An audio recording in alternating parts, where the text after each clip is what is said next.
সাদিক এগ্রোকে অনৈতিক সুবিধা দেওয়ার অভিযোগে সাভারে কেন্দ্রীয় গো প্রজনন ও দুগ্ধ খামারে অভিযান চালানো হয়েছে। এছাড়া অভিযান চালানো হয় ভাকুরতায় সাদিক এগ্রোর খামারে। এ সময় দুদক কর্মকর্তারা বিভিন্ন নথি যাচাই বাছাই এবং বেশ কিছু নথি জব্দ করেন। সাদিক এগ্রোর খামারে পাওয়া গেছে দেশে নিষিদ্ধ ব্রাহ্মা জাতের 7টি বাছুর। ব্রাহ্মা জাতের গরু দেশে নিষিদ্ধ। 2021 সালে জাল কাগজপত্র তৈরি করে আমেরিকা থেকে 18টি গরু দেশে আনেন সাদিক এগ্রোর ইমরান।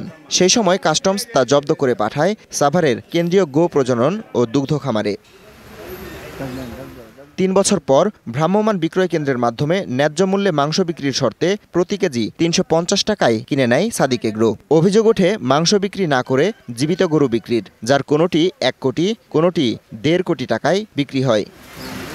সাদিক এগ্রোকে কারসাজির মাধ্যমে গরু হস্তান্তর এবং ব্রাহ্মা জাতের নামে অন্য জাতের গরুর মাংস বিক্রির অভিযোগ খতিয়ে দেখতে সোমবার সাভারে অভিযান চালায় দুদক। রমজান মাসে মাংস বিক্রি করে এখানে এই ব্রাহ্মা প্রজাতির সবগুলো গরু জবাইয়ের জন্য ওনারা হলো একটা ডেয়ারি ফার্ম অ্যাসোসিয়েশন আছে, এনাদের হস্তান্তর করে। যেটা আমাদের কাছে অভিযোগ, জবাই না করে এগুলো তারা হলো সাদিক এগ্রো হিসেবে রাখছে, আর অন্যান্য গরু জবাই করে হয়তো মাংস বিক্রি করছে।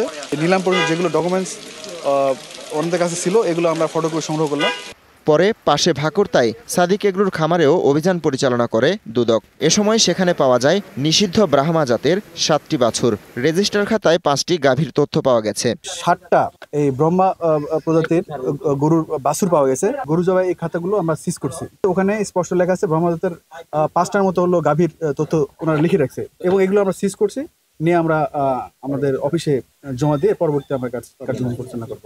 তবে সাদিক এগ্রোর ব্যবস্থাপকের দাবি, খামারে ব্রাহ্মা জাতের কোনো গরু নেই।